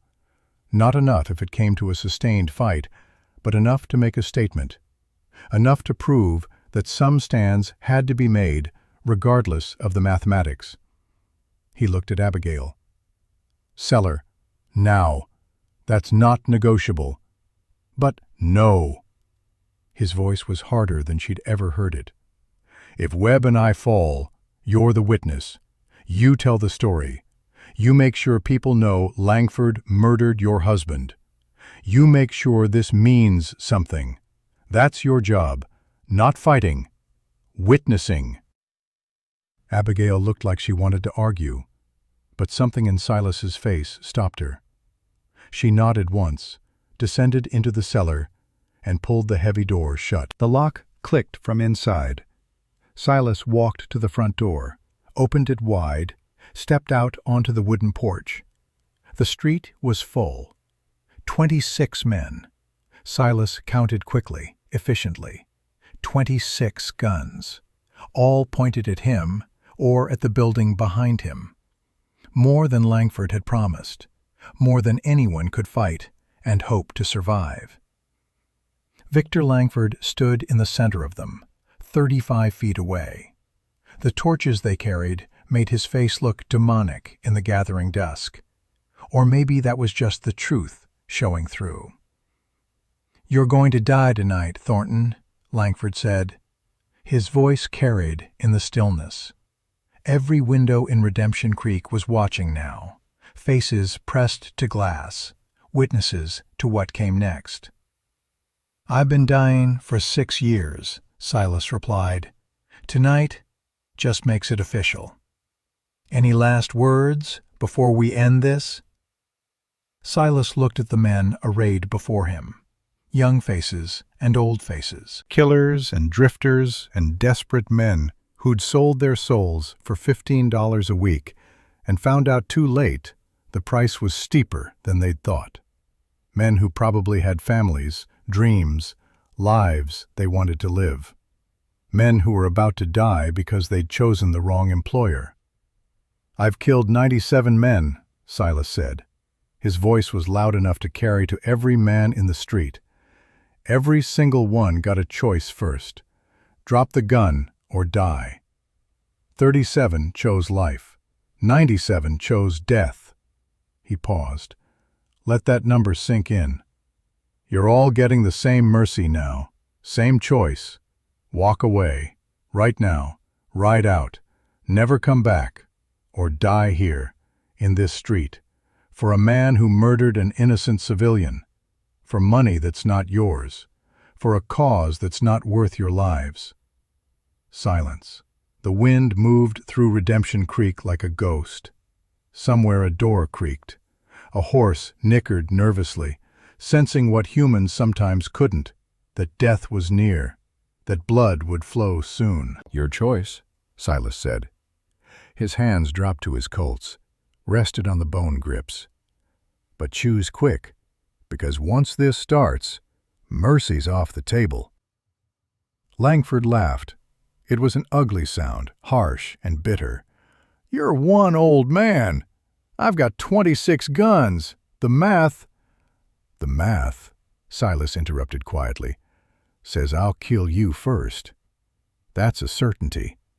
You'll be dead before you feel pain, before you hear the echo, before you realize you made the last mistake of your life." His voice dropped, became intimate, personal. The voice of a man delivering a final prophecy.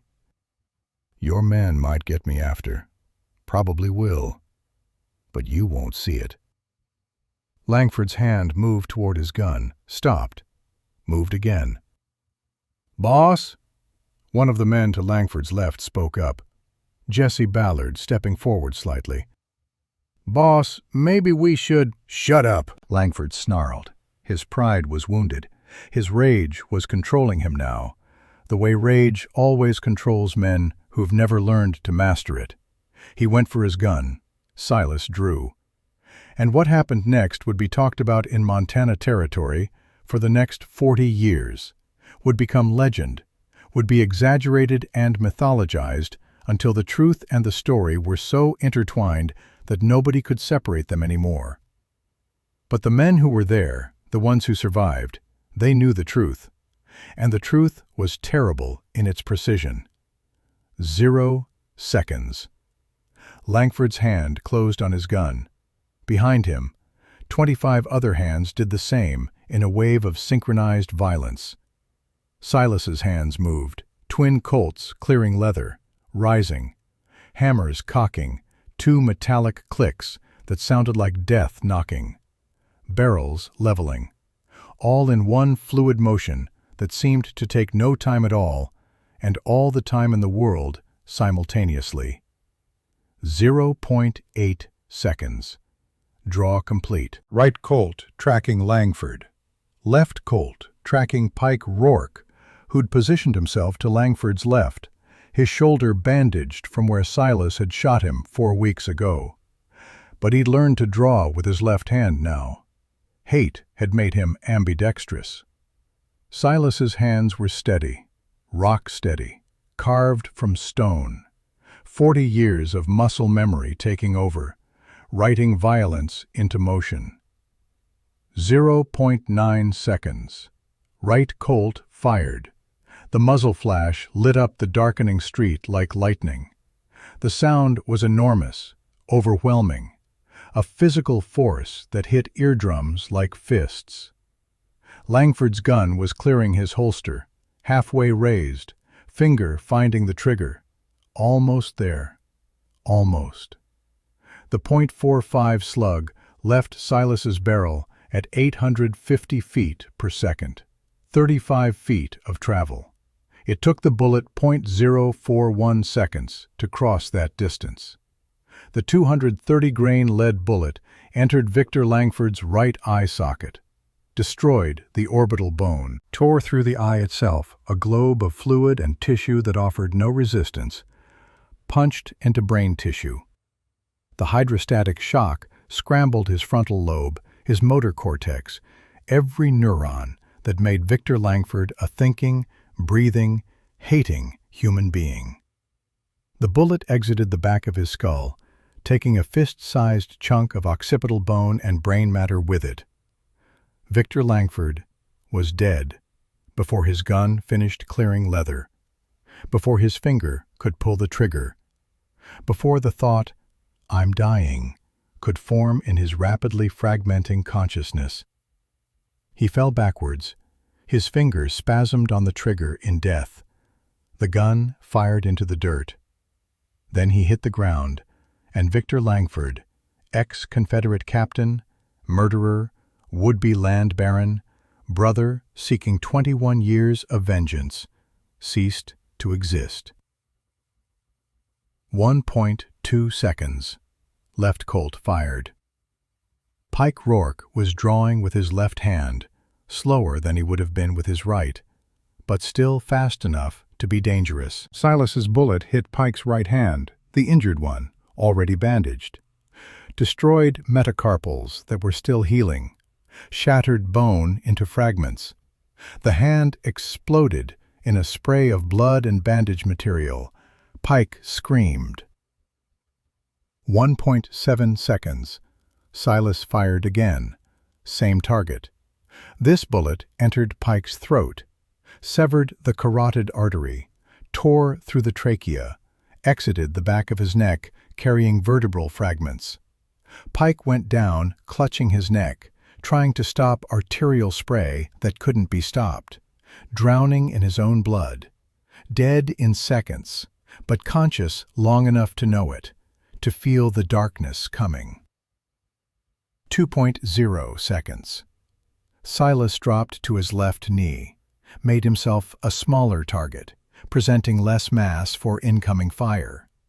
A rifle cracked from a rooftop across the street.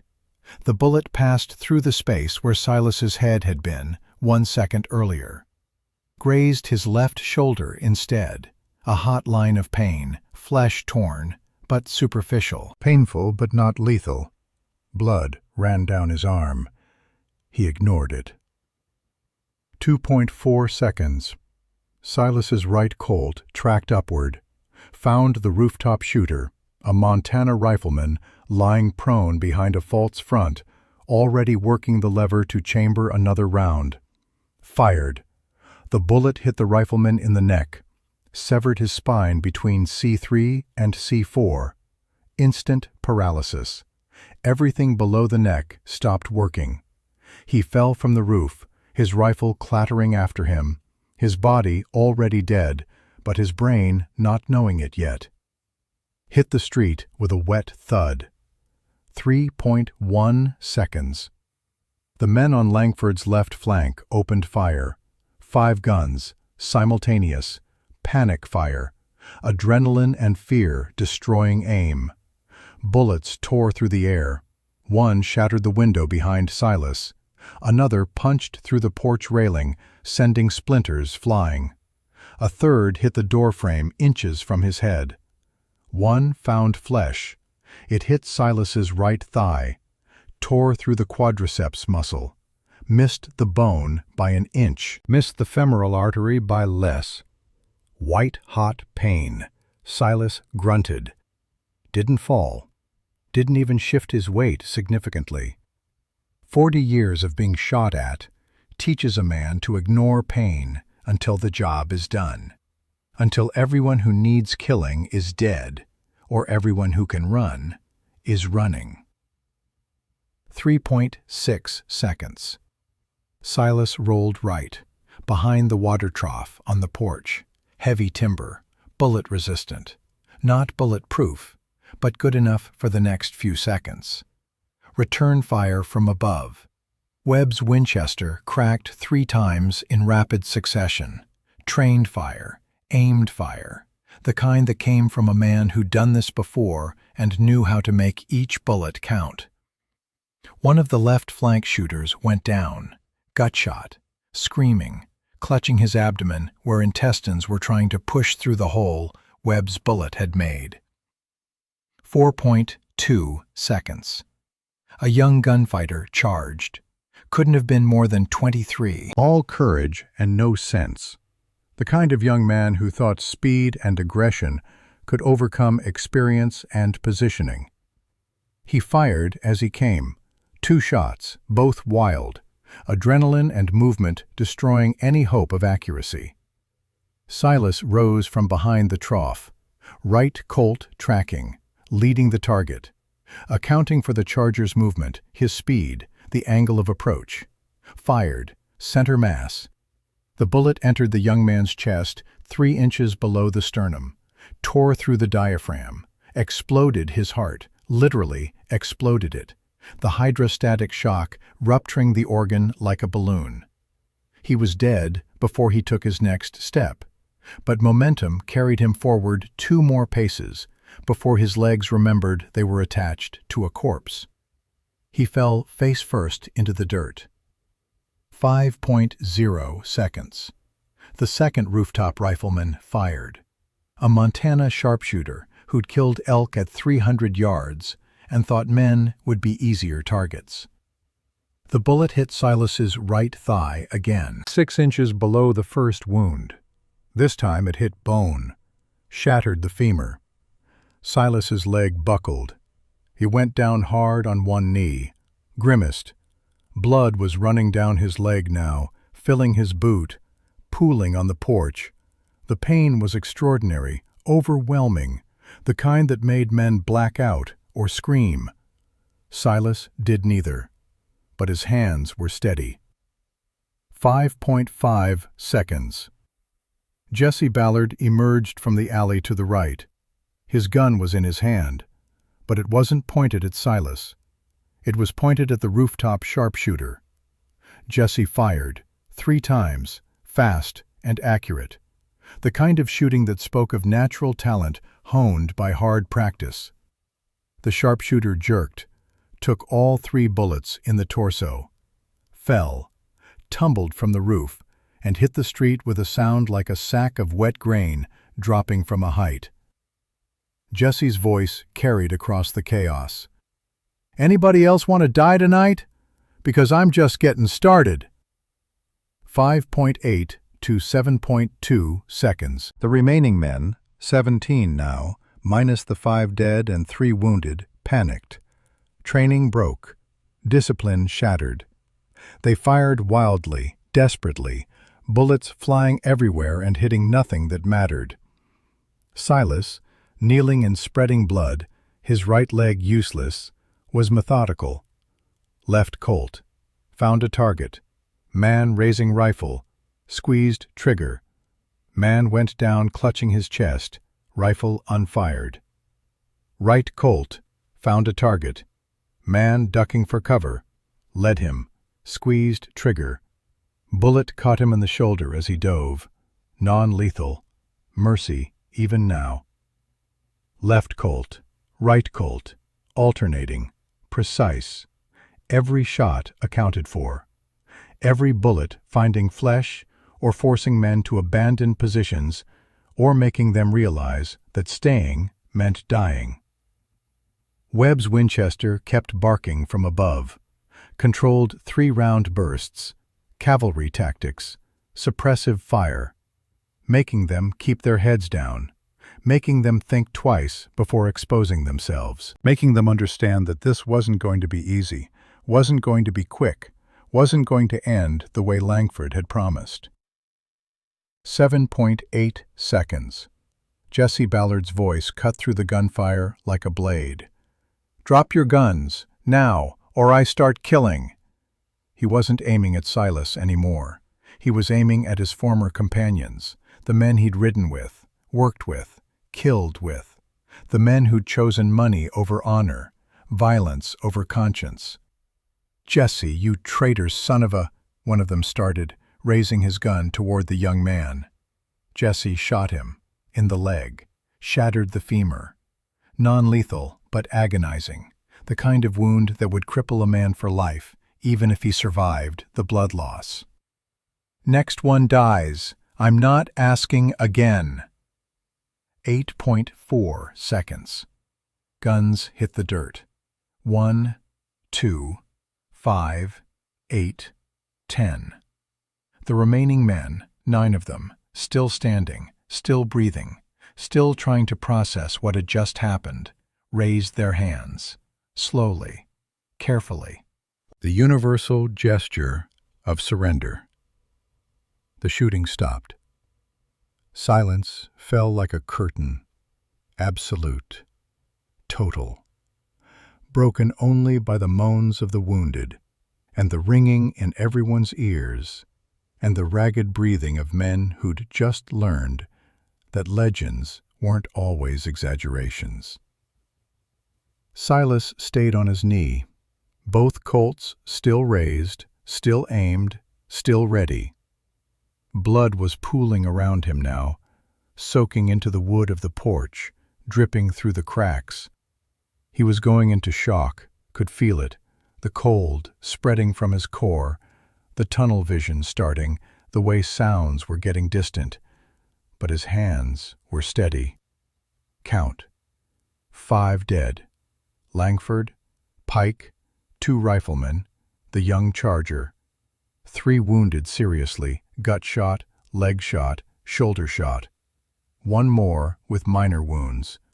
9 surrendered, 18 down, 9 standing, and 1 71-year-old man with 2 gunshot wounds and a shattered femur, kneeling in his own blood, hands steady as stone, still dangerous, still deadly. Webb came down from upstairs, kicked the surrendered guns away, started tying hands with rawhide cord he'd prepared earlier. Always prepared, always thinking ahead. Jesse walked over to Silas, holstered his gun, knelt down beside the old man who'd given him life twice now. "You're hit bad," Jesse said quietly. "I've been hit worse." A lie. This was as bad as it had ever been. But admitting it would mean admitting he might not survive. "That femur's shattered. You need a doctor. Now." "I need to stand up first. Help me." Jesse got his shoulder under Silas's arm, lifted. Silas's leg screamed protest, ground bone against bone, sent fresh waves of pain through his nervous system. His vision went gray at the edges, but he stood, one leg, mostly, leaning heavy on Jesse, but standing. The 9 men who'd surrendered were watching. Their faces showed shock, horror, disbelief, the kind of existential terror that comes from realizing you've just witnessed something that shouldn't be possible. 1 old man. They'd come with 26 guns to kill 1 old man. And he'd killed 5 of them, wounded 4 more, broken their assault in 8.4 seconds of violence so precise, so controlled, so utterly devastating that it would become the stuff of frontier legend. "Get out of Montana territory," Silas said to them. His voice was weak now, blood loss catching up, shock setting in. "All of you. Tonight. Ride out and don't come back. Because if I see any of your faces again, I won't give second chances. I'll just kill you. That clear?" 9 heads nodded, frantic, desperate. These men who'd thought themselves hard, dangerous, professional killers, now reduced to terrified boys who'd just learned what real danger looked like. Webb cut their bonds. "You heard him. Get, and take your wounded with you." They ran, literally ran, grabbing horses, loading wounded men across saddles, not even looking back, just getting away from the old man who'd shown them that legends weren't always exaggerations. Sometimes they were understatements. The street emptied. The wounded were carried away by friends. The dead were left where they fell. Montana Territory justice. The survivors bury the dead, no questions asked, no investigation needed when self-defense was this clear. Silas let Jesse lower him to the porch steps. The world was spinning. His leg was on fire. He could feel the femur grinding, broken ends grating against each other with every heartbeat, every breath. Abigail emerged from the cellar, saw the carnage, saw the blood, saw Silas.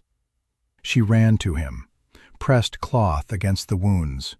Her hands were shaking now, the natural kind, the kind that came from fear and relief mixed together. "You stubborn old fool. You're bleeding out." "I've bled before." "Not like this. Not at 71. Doc Henderson arrived, the same physician who'd signed Nathaniel's falsified death certificate 3 years ago, who'd been hiding in his clinic during the gunfight like everyone else. He came with his black bag and guilty conscience. He took one look at Silas's leg and whistled low. "That femur's shattered. Bullet's still in there, lodged against bone. I need to dig it out. Set the leg. This is going to hurt." "Everything hurts already. Get to it." They carried Silas inside, laid him on a table. Henderson gave him whiskey. Silas drank it. Not for the pain. Pain was temporary. For the ritual.